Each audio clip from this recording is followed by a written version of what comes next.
And temperatures rise inside, the AC typically kicks on. Well, that's not always the case in college residence halls, especially for students in Reese Hall at the University of Tennessee. Last week, some students reported temperatures reaching up to 92 degrees in rooms. 10 News reporter Alana Mutnick spoke with students living in that dorm about that heat. Alana, it's a tough fix. Yeah, John Robin, it really is. I spoke with about a dozen students living in the women-only dorm on UT campus, and many of them took their frustrations to the residence hall GroupMe chat last week with messages like these, expressing how uncomfortable their living situations are.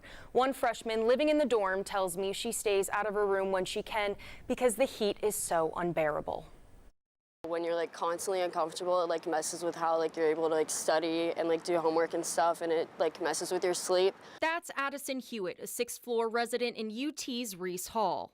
Kicking off your sheets and everything, it's just super uncomfortable. It's a small space too, so that heat's trapped and there's absolutely no airflow. The freshman says her residence assistant suggested they use fans, wet washcloths, and spend more time in community spaces to cool down. But students push back, saying they shouldn't need to do that. A lot of our friends live in these really nice dorms, and sometimes, it's not fair that they get all of these brand new laundry rooms and, perfect AC and heating and everything. I actually had to borrow one of my friend's fans, an oscillating fan for my friend, because I had no idea that this was going to be the living experience that me and my roommate had to deal with, yeah. Gabrielle Bailey also lives in Reese Hall.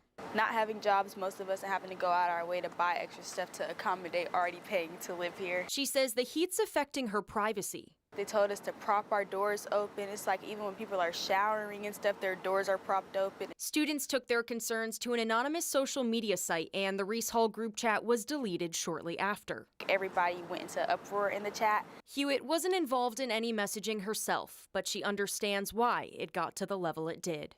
I know it did get harsher, but I think it's literally just because people were grasping at straws, trying to get people's attention to fix the situation because it's so uncomfortable. University Housing said in a statement to us, Reese Hall operates on a two-pipe steam heating and cooling system, and that requires manual adjustments as temperatures fluctuate. But the adjustments from heat to cool take time to take full effect in the residence halls. They say they will continue to monitor conditions and make changes as needed. Back to you. Alana, thank you.